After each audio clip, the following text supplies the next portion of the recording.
Hello. तो आज हम स्टार्ट करने वाले हैं बायोमोलिक्यूल, है ना। बायोमोलिक्यूल्स आज हम एनसीईआरटी से पूरा चैप्टर कवर कर देंगे, ठीक है। तो नाउ स्टार्ट करते हैं अब हम, ठीक है। तो यहाँ से पढ़ना स्टार्ट करते हैं स्टार्टिंग से। ओके, बायोमोलिक्यूल्स चैप्टर 9 है, क्लास 11th का है। ओके, तो there is a wide diversity in living organism in our biosphere. ये कह रहे हैं कि बहुत बहुत बड़ी डाइवर्सिटी पाई जाती है अपने लिविंग बायोस्फीयर में, ठीक है। Now a question that arise in our mind, हमारे माइंड में एक क्वेश्चन एराइज होता है, are all living organism made of the same chemicals. क्या सभी ऑर्गेनिज्म एक ही केमिकल से बने हुए होते हैं? That is elements and compound. You have learn in chemistry how chemical analysis is perform.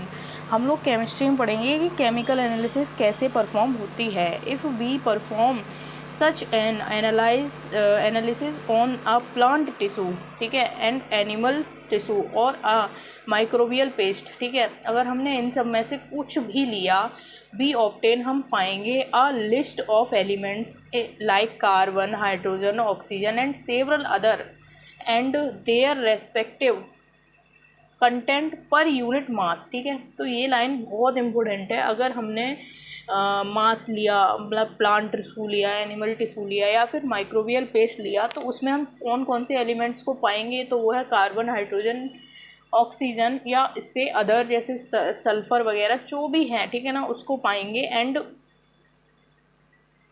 Nitrogen है, ठीक है, ये अदर एलिमेंट्स को पाएंगे। एंड किसके रेस्पेक्ट में? पर यूनिट मास, ठीक है, of a living tissue. If the same analysis is performed on a piece of earth crust as an example of non living matter. If, यदि हम same analyse किस में पाएँ? अर्थ piece में, ठीक है, जो अर्थ क्रस्ट में, जो कि क्या है? नॉन लिविंग है। Be obtain a similar list, हम एक सिमिलर लिस्ट को पाते हैं। What are the difference between the two lists, in two list में क्या डिफरेंस है, यानी जो नॉन लिविंग की है और लिविंग की है। In absolute term no such difference could be made out. इनमें क्या हुआ कि कोई भी डिफरेंस हमको नहीं दिखा ज़्यादा, ठीक है। All the elements present in a sample of earth crust are also present in sample of living tissue। ये कह रहे हैं कि जो भी एलिमेंट्स हमारे अर्थ क्रस्ट में पाए जाते हैं वही एलिमेंट हमारे लिविंग टिश्यू में भी पाए जाते हैं, ठीक है। आगे, however a closer examination reveals that the relative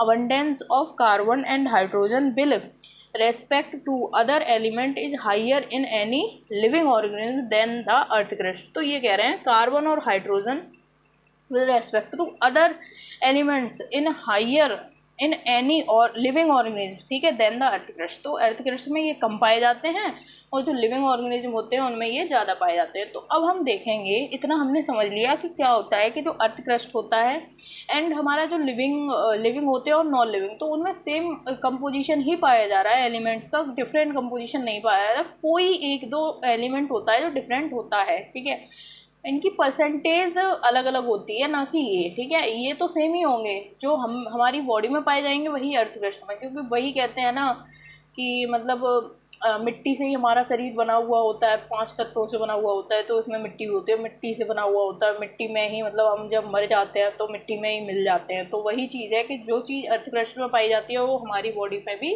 पाई जाती है, ठीक है। आगे, how to analyse chemical composition. तो देखिए, ये वाला लेक्चर ना मैंने बहुत अच्छे से पढ़ाया है, तो आप ये मेरा पहला वाला लेक्चर देख सकते हैं। पर अगर आपको ये देखना है तो यहाँ पे हम एनसीईआरटी रीड करेंगे, ठीक है। तो करते हैं। We can continue asking in the same way, ठीक है। मतलब वो कह रहा है कि कैसे एनालाइज करोगे केमिकल कंपोजिशन को, ठीक है, जो लिविंग वर्ड में, लिविंग उसमें है, या फिर, हाँ, पहले हम लिविंग की ही जानकारी ले रहे हैं। तो लिविंग में कैसे केमिकल कंपोजिशन है तो वो आप कैसे देखोगे, ठीक है। तो वही है, we can continue asking in the same way what type of organic compound are found in living organism, ठीक है।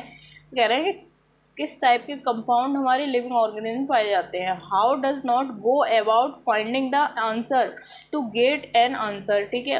One has to perform a chemical analysis, we find take any living tissue. हमने क्या लिया, कोई भी एक living tissue लिया, या फिर तो हम वेजिटेबल ले लें और या फिर हम पीस ऑफ ब्रेड ले लें, ठीक, वो पीस ऑफ लिवर ले लें, एंड ग्राइंड, और हमने इसको ग्राइंड किया किसके साथ, ट्राईक्लोरो एसिटिक एसिड के साथ ग्राइंड किया। किसके साथ ग्राइंड किया, ट्राईक्लोरो एसिटिक एसिड के साथ हमने ग्राइंड किया, ठीक है। तो इसका फॉर्मूला होता है ट्राईक्लोरो एसिटिक एसिड का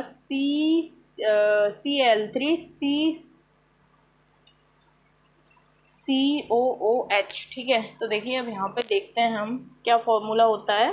तो सबसे पहले हमने कोई भी वेजिटेबल ले ली, ठीक है, मान लेते हैं, ओके। क्या ले लिया हमने, मैंने शायद ये लिखा हुआ है, एक सेकेंड ना, अभी मैं दिखाती हूँ आपको, एक सेकेंड, हल्का सा डिस्टर्बेंस होगा।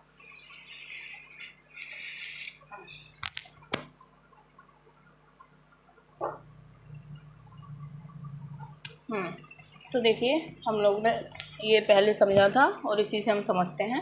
तो सबसे पहले हमने क्या लिया, वेजिटेबल ली या पीस ऑफ लिवर, इनमें से आप कुछ भी ले सकते हो। फिर हमने क्या किया, इसमें ग्राइंडर में इसको क्या किया, ग्राइंड किया। किसके साथ ग्राइंड किया, ट्राईक्लोरो एसिटिक एसिड के साथ ग्राइंड किया, ठीक है, CL3CCOOH, ठीक है।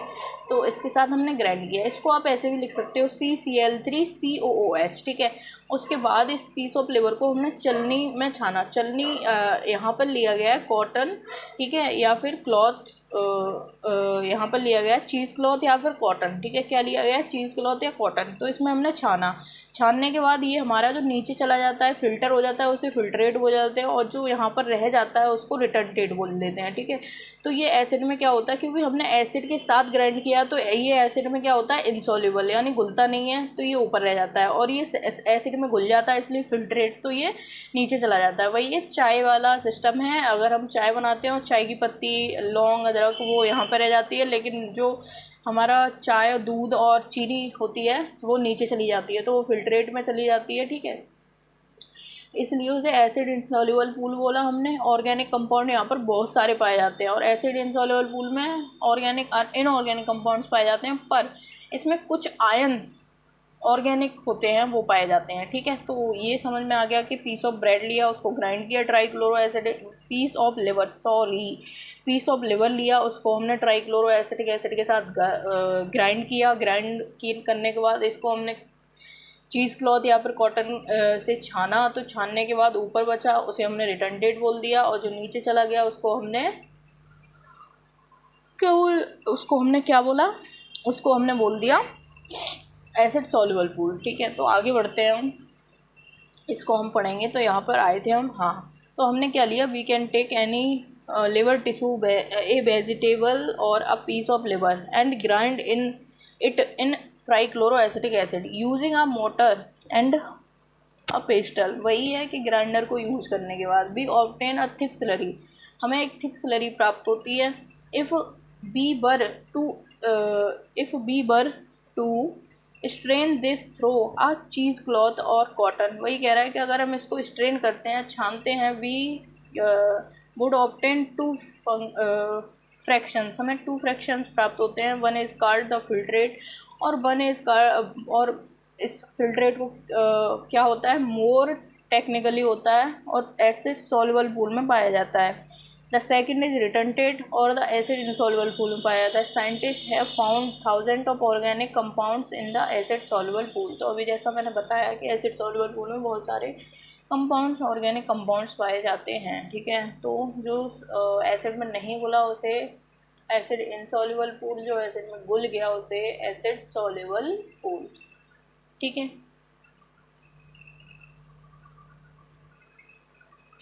अब हम बढ़ते हैं आगे, तो आगे देखेंगे, ठीक है। अब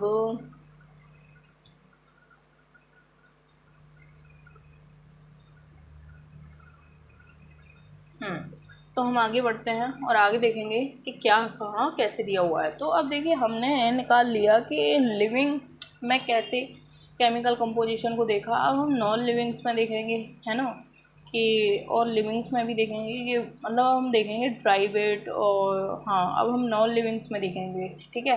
तो कैसे केमिकल कंपोजिशन होता है। अब देखिए, in higher classes you will learn about how to analyse a living tissue sample and identify a particular organic compound. तो इसमें देखिए आप ना लिविंग और नॉन लिविंग दोनों को देखेंगे कि मतलब क्या क्या केमिकल कंपोजिशन पाई जा रही है, ठीक है। तो हमें हायर क्लासेस में लर्न कराया जाएगा how to analyse living tissue sample and identify a particular organic compounds, ठीक है। इनमें क्या क्या ऑर्गेनिक कंपाउंड्स पाए जाते हैं तो वो हम एनालाइज करेंगे। अब देखिए, if bill suffice to say here that one extract the compounds, ठीक है, the extract of various separation techniques till one has separation a compound from all other compounds. In other words, one isolates and purifies a compound. Analytical techniques, when applied to the compound, give use an idea of the molecular formula and the probable structure of the compound. All the carbon compounds that we get from living tissue can be called biomolecules. तो biomolecules की यहाँ पर क्या दे रखी है, definition दे, क्या है definition, we all the carbon compounds, कौन से compound, all the carbon compound that we get from living tissue, जो हम लिविंग टिश्यू में पाते हैं, we can called biomolecule. Carbon compound जो हम लिविंग टिश्यू में पाते हैं उन्हें क्या बोलते हैं, हम बायोमोलिक्यूल्स बोलते हैं। तो आगे बढ़ते हैं, इतना हो गया। हाउएवर, इसमें ये कुछ ज़्यादा इम्पोर्टेंट नहीं था, बस ये इम्पोर्टेंट है कि कौन सी लाइन है, बस मैंने रीड कर दिया आपके लिए, ठीक है। तो बायोमोलिक्यूल किसे कहते हैं, ये इम्पोर्टेंट था, और इसमें जो टेबल्स दी हुई है वो बहुत ज़्यादा इम्पोर्टेंट है, ठीक है। तो आगे बढ़ते हैं। However, living organism have also got inorganic element and compound in them. तो हमें ये पता चला कि ऑर्गेनिक एलिमेंट कैसे पाए जाते हैं। अब हम ये देखेंगे कि इनऑर्गेनिक एलिमेंट्स कैसे पाए जाते हैं लिविंग्स में, ठीक है। तो how do we know this, हम कैसे जानेंगे, a slightly different but destructive experiment has to be done, ठीक है। वन बेट a small amount of a living tissue, say a leaf of liver, and this is called wet weight, ठीक है। तो हमने क्या लिया कि सबसे पहले एक स्मॉल पीस लिया, जैसे उसमें लिया था पीछे वाले एक्सपेरिमेंट में। तो हमने एक स्मॉल पीस लिया एंड क्या किया कि उसको हमने क्या बोला, बेट वेट बोला, एंड ड्राई इट, और हमने इसको क्या किया, सुखाया यानी ड्राई किया। ऑल द वाटर एवेपोरेट्स, और वाटर क्या हो गया, इससे एवेपोरेट हो गया यानी बाहर निकल गया। ड्राई करना यही तो होता है कि वाटर बाहर निकल जाए। The remaining material gives dry weight, ठीक है। अब वाटर तो निकल गया, ठीक है, तो उसे हमने क्या बोल दिया, ड्राई वेट। नाउ इफ हाँ, तो जो वाटर था वो बाहर निकल गया, तो अब बचा क्या, ड्राई वेट बचा, क्या बचा, ड्राई वेट, ठीक है। हाँ, तो हमने इसको क्या बोल दिया, ड्राई वेट बोल दिया। Now if the tissue is fully burn, अब हम इसको क्या करेंगे, इसका कंबशन करा देंगे, इसको फुली बर्न करा देंगे। All the carbon compounds are oxidised to gaseous CO2 and water vapour and are removed, और जो क्या हो जाएंगे, रिमूव हो जाएंगे। What is remaining is called ash बचेगा। जैसे हम जलाते हैं, है ना, और फुल ऑक्सीजन की प्रेजेंस में क्या करा देते हैं, कंबशन करा देते हैं, तो एस बचता है यानी राख बचती है, ठीक है। This S contains inorganic elements, यह एस क्या रखती है, इनऑर्गेनिक एलिमेंट्स रखती है। याद रखना है कि सबसे पहले हमने क्या लिया था, सबसे पहले हमने बेट वेट लिया था, ठीक है, और फिर हमने इसमें से वाटर को रिमूव करा दिया था, तो हमारे पास क्या बचा था, ड्राई वेट बचा था। अब ड्राई वेट को हमने क्या कर दिया, ऑक्सीजन की प्रेजेंस में क्या कर दिया, फुली बर्न करा दिया यानी जला दिया अच्छी तरह से। तो क्या मिला हमें, एस मिली, एस, ठीक है। अब ये एस क्या कंटेन करती है, ये इनऑर्गेनिक कंपाउंड्स को कंटेन करती है, लाइक जैसे कैल्शियम है, मैग्नीशियम है ना। एंड इनऑर्गेनिक एलिमेंट्स कौन कौन से हैं, कैल्शियम है, मैग्नीशियम है। इनऑर्गेनिक कंपाउंड्स कौन कौन से हैं, सल्फेट है, फॉस्फेट है। लेकिन ये जो सल्फेट और फॉस्फेट हैं ये इनऑर्गेनिक तो हैं, लेकिन ये किस में पाए जाते हैं, एसिड सॉल्युबल पूल में पाए जाते हैं। ये आपको याद रखना है, ठीक है। ये इनऑर्गेनिक कंपाउंड हैं पर एसिड सॉल्युबल पूल में पाए जाते हैं। क्या है, इनऑर्गेनिक कंपाउंड है पर एसिड सॉल्युबल पूल में पाए जाते हैं। आगे हल्की सी लाइन और है, इसको और पढ़ते हैं, ठीक है। हो गया।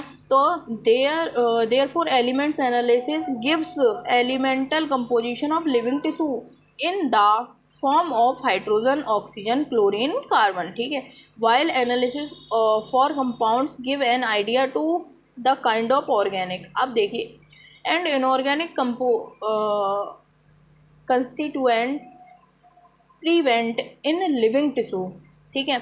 From a chemistry point of view, one can identify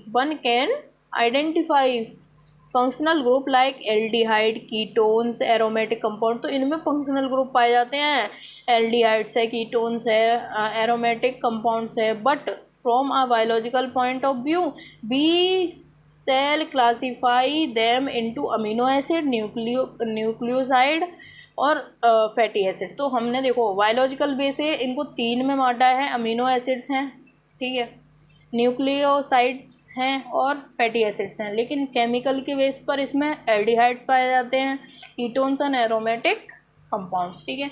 तो इतना हमको समझ में आ गया होगा। लेकिन अब सबसे इम्पोर्टेंट चीज़ है, ये देखिए, ये टेबल देख रहे होंगे आप, है ना, ये टेबल्स हैं, ठीक है। तो ये देखना है हमको, क्या है, a list representative inorganic constituent of living tissue. तो इनऑर्गेनिक कंस्टिट्यूएंट कौन कौन से हैं, सोडियम है, पोटेशियम है, कैल्शियम है, मैग्नीशियम है, वाटर है, अदर कंपाउंड्स हैं, ठीक है। लेकिन ये जो फॉस्फेट और सल्फेट आयन्स होते हैं वो एसिड सॉल्युबल पूल में पाए जाते हैं, ठीक है। आगे ये वाली जो हमारी है, ठीक है, वो बहुत इम्पोर्टेंट है। Comparison of elements present in non living and living matter, ठीक है। कंपोजिशन कौन सा लिविंग में यानी अर्थ क्रस्ट में कौन सा नॉन लिविंग में यानी अर्थ क्रस्ट में पाया जाता है और कौन सा लिविंग में यानी कि लिविंग में पाया जाता है, ह्यूमन बॉडी से कंपेयर कर दिया है। तो देखिए, हाइड्रोजन इसमें 0.14, ठीक है, और इसमें 9.5 पाया जाता है। इसमें कार्बन 0.303 पाया जाता है, इसमें 18.5 पाया जाता है। इसमें ऑक्सीजन पाया जाता है 46.6, इसमें 65। इसमें नाइट्रोजन वेरी लिटिल अमाउंट में पाया जाता है, लेकिन हमारी बॉडी में 3.3। सल्फ़र 0.03, लेकिन इसमें 0.3।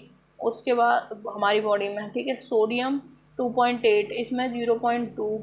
कैल्शियम 3.6, 1.5। मैग्नीशियम 2.1, 0.1। सिलिकॉन 27.7 और हमारी बॉडी में नेग्लिजिबल होता है। तो हमारी बॉडी में क्या नहीं पाया जाता है, तो आप याद रखेंगे कि हमारी बॉडी में जो सल्फ़र होता है वो नेग्लिजिबल होता है, यानी बहुत बहुत बहुत कम होता है, ठीक है।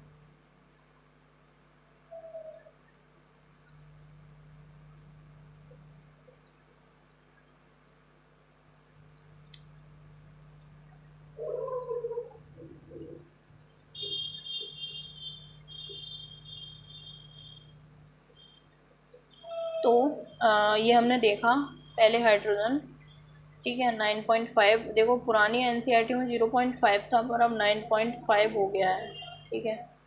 तो सबसे ज़्यादा कौन पाया जाता है, ऑक्सीजन। उसके बाद कौन पाया जाता है, कार्बन। उसके बाद कौन पाया जाता है, तो वो है नाइट्रोजन। उसके बाद कौन पाया जाता है, तो वो है हमारा, देखिए, पहले ये था 3rd नंबर पे, लेकिन अभी ये हो गया है, यानी हाइड्रोजन हो गया है, क्योंकि 9.5 हो गया। उसके बाद 3.3, उसके बाद 0.3, 0.2, 1.5, 0.1। तो 65% क्या पाई जाती है हमारे पास, ऑक्सीजन, और 18.5% क्या पाई जाती है, कार्बन, एंड 9.5% पाया जाता है हाइड्रोजन, ठीक है। तो इतना कंप्लीट हो चुका होगा। अब हम बढ़ते हैं अमीनो एसिड्स की तरफ, ठीक है। तो सबसे पहले इसके लिए हमको क्या पढ़ना पड़ेगा, इसके लिए हमें थोड़ा सा प्रोटीन पढ़ना पड़ेगा, और उससे पहले भी। तो ये जो बायोमोलिक्यूल है ना, इस चैप्टर को इधर उधर रखा गया है, मतलब कुछ भी चीज़ कहीं पे भी दी हुई है, सीक्वेंस से नहीं दिया है, तो हम सीक्वेंस से पढ़ेंगे, ठीक है।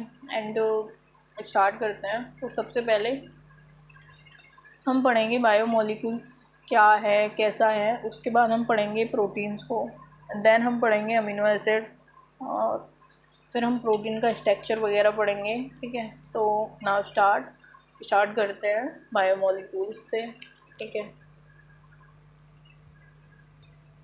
कुछ भी कहीं पे भी दिया हुआ है इसमें, आगे देखिए, देखते हैं। Biomolecules, there is one feature common to all those compounds found in the acid soluble pool.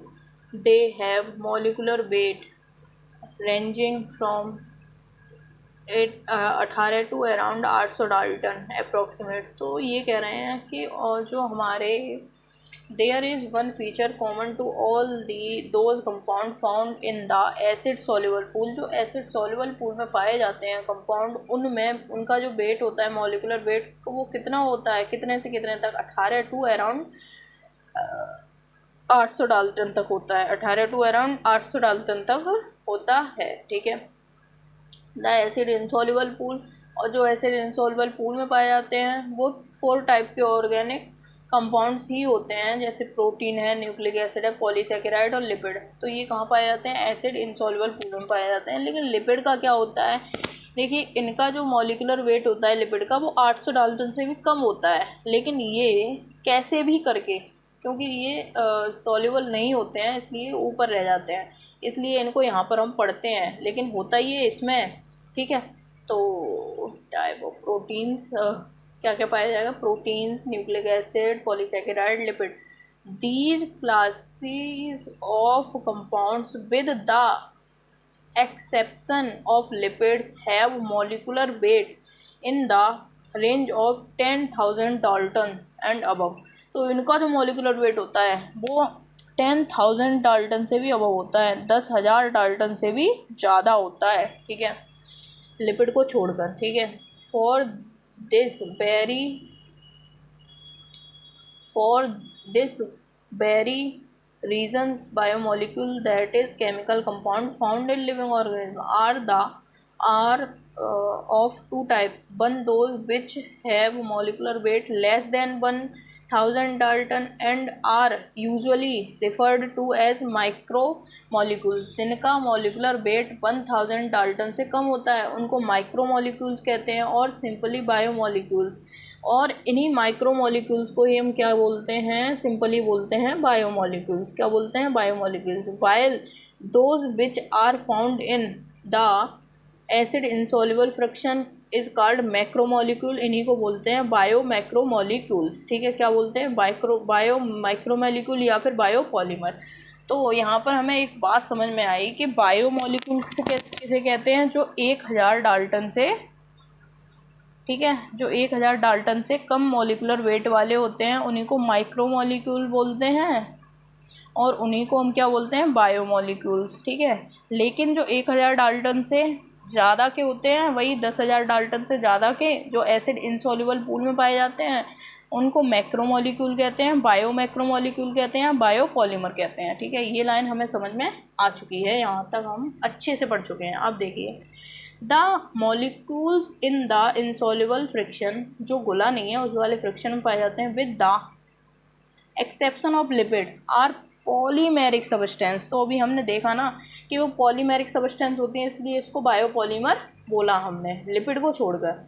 Then why do lipids whose molecular weight do not exist 800 dalton, मतलब कि वही कह रहा है कि जो लिपिड होता है उसका मॉलिकुलर वेट 800 डाल्टन से भी कम होता है, comes under and acid insoluble pool. लेकिन ये एसिड इंसॉल्युबल पूल में आता है, दैट इज माइक्रोमोलिकुलर फ्रिक्शन होता है, ठीक है।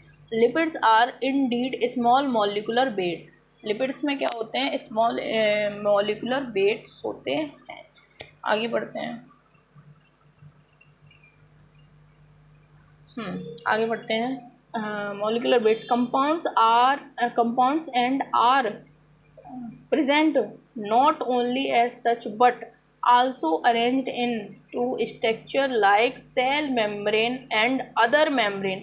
तो ये कहाँ पे पाए जाते हैं लिपिड्स? तो वही कह रहा है कि compounds are present do not only, ये एक जगह नहीं पाए जाते, कहाँ कहाँ पाए जाते हैं वो, not only as such but also arranged into structure like cell membrane and other membranes में पाए जाते हैं। when we grind a tissue, अगर हमने एक टिश्यू को ग्राइंड किया, जब हमने एक टिश्यू को ग्राइंड किया, we are disrupting the cell structure, ठीक है। cell membrane and other membrane are broken into pieces, ठीक है। जब हमने ग्राइंड किया तो उसकी सेल मेम्ब्रेन और अदर मेम्ब्रेन टूट गई एंड फॉर्म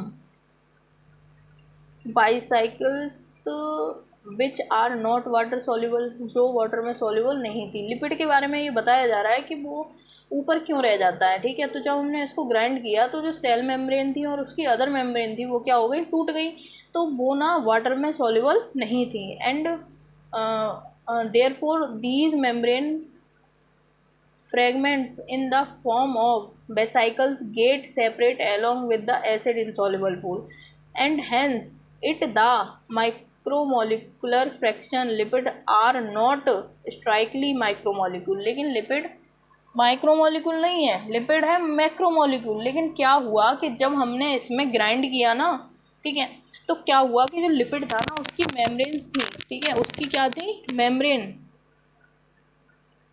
ठीक है, उसकी जो मेम्ब्रेन थी वो क्या हुई, वो ना टूटी और टूटने के बाद ना यहीं पे रह गई ऊपर ही, वो नीचे नहीं गई क्योंकि वाटर में सॉल्युबल नहीं थी।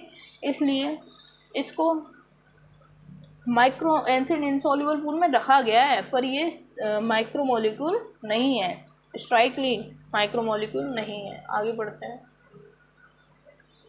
The acid soluble pool represent रफली द साइटोप्लाज्मिक कंपोजिशन। तो ये लाइन अच्छी है, याद रखनी है। क्या याद रखेंगे? द एसिड सॉल्युबल पूल क्या रिप्रेजेंट करता है? तो एसिड सॉल्युबल पूल रिप्रेजेंट करता है साइटोप्लाज्मिक कंपोजिशन को। The macromolecules form cytoplasm and organelles becomes the acid insoluble friction, ठीक है। तो माइक्रोमोलिक्यूल्स फॉर्म क्या करते हैं? साइटोप्लाज्म एंड अदर ऑर्गेनल्स, ठीक है।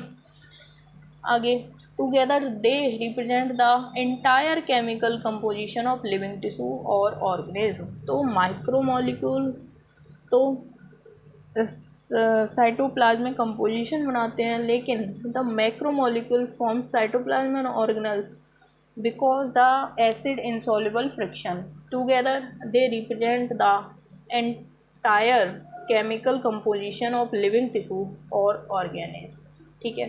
जो क्या करते हैं? केमिकल कंपोजिशन को रिप्रेजेंट करते हैं, टुगेदर यानी साथ साथ। आगे, in summary if we represent the chemical composition of living tissue from abundance point of view and arrange them class wise, we observe that water is the most abundant chemical in the living organism। अगर हमने इन chemicals को ठीक है arrange किया है ना, तो class wise arrange किया, तो जो हमारा वाटर है ना वो मोस्ट अबंडेंट केमिकल है लिविंग ऑर्गेनिज्म का। तो सबसे पहले ये वाली अब टेबल देखेंगे, ये भी बहुत इंपॉर्टेंट टेबल है, ठीक है। तो यहाँ से क्वेश्चन बनता है, देखो वाटर है 70 से 90% मोस्ट अबंडेंट केमिकल है हमारी बॉडी में, ठीक है। प्रोटीन्स हैं 10 से 15%, कार्बोहाइड्रेट हैं 3%, लिपिड है 2% और न्यूक्लिक एसिड है 5 से 7%, आयन से 1%। तो देखिए मोस्ट अबंडेंट ऑर्गेनिक कंपाउंड पूछे तो हमारा प्रोटीन्स है, अगर केमिकल पूछे तो हमारा क्या है? वाटर है, ठीक है। और सेकंड इधर केमिकल्स में चलें तो सेकंड प्रोटीन है, और अगर हम इधर चलें ऑर्गेनिक में तो सेकंड हमारा क्या है? अमीनो एसिड्स, ठीक है। तो सबसे पहले कुछ याद नहीं रखना है, केमिकल क्या है? वाटर है, और ऑर्गेनिक क्या है? प्रोटीन है। तो सबसे पहले वाटर कितना पाया जाता है? 70 से 90%, और हमारा प्रोटीन्स जो कि ऑर्गेनिक है वो कितना पाया जाता है? 10 से 15।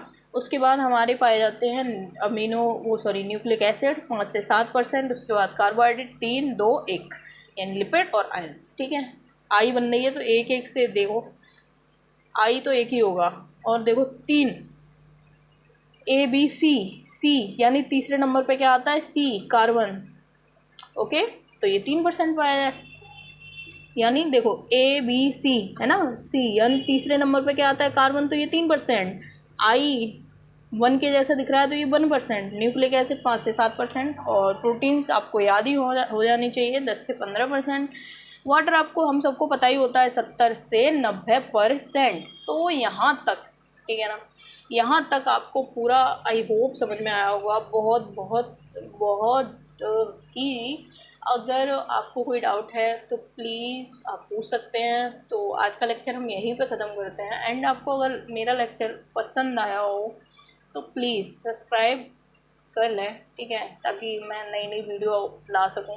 ओके, तो आज की क्लास यहीं तक रखते हैं एंड बाय एवरीवन।